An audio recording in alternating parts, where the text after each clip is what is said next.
Agora, quando o apóstolo escreveu aos hebreus, atente para isso. Você pensa que essa carta foi escrita para quem exatamente? Aos hebreus. Para quem foi escrita essa carta? Aos hebreus? Diz assim, olha, havendo Deus outrora falado muitas vezes e de muitas maneiras, vírgula, aos pais, vírgula, pelos profetas. Ele não endereçou até agora a ninguém, né? Mas ele está dizendo que Deus falou outrora, muitas vezes, a quem? Aos pais. Seria aos nossos pais? Meu pai chama José, minha mãe Júlia. E o de vocês, como é que chama? Que pais são esses aqui? A que ele se refere. Aqui ele fala aos pais de um povo. E não de uma igreja específica. Então ele está se referindo aqui, se dirigindo aos hebreus de uma maneira geral. Lógico que por se tratar de Bíblia Sagrada, de livro inspirado, esse livro chegará imediatamente à mão dos cristãos convertidos a Jesus Cristo. Porém a carta será dita do início ao fim, tendo os hebreus, a história dos hebreus, como sendo a moldura ou emolduramento histórico e profético de toda a epístola. Ou seja, ele vai tratar de uma maneira geral acerca dos hebreus, acerca daqueles que receberam a Cristo, acerca daqueles que não receberam a Cristo, o que acontecerá com aqueles que não receberam a Cristo, e vocês que receberam, por que vocês estão olhando para aqueles que não receberam, saudosos?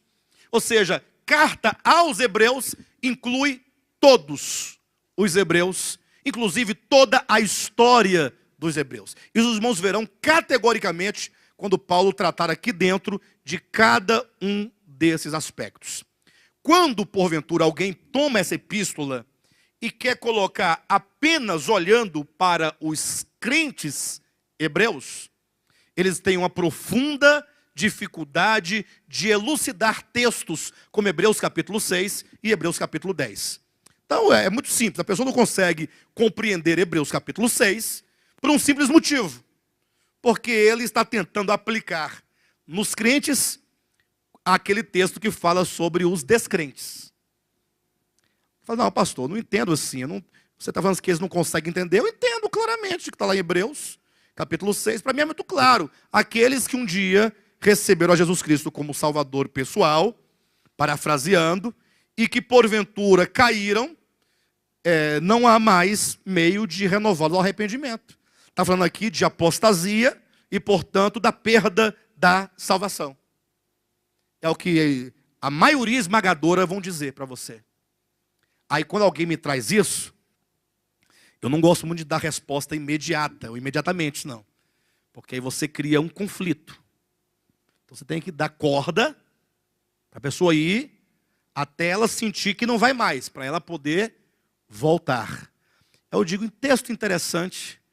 Mas me diga uma coisa, você acredita mesmo, porque é a linha arminiana que entende que Hebreus 6, do 4 em diante, fala sobre a perda da salvação. Aí você pergunta para o arminiano, mas você acredita mesmo no que você está dizendo acerca desse texto? Eu acredito. Então você está negando a sua fé. Porque o que pensa ou acredita o arminiano?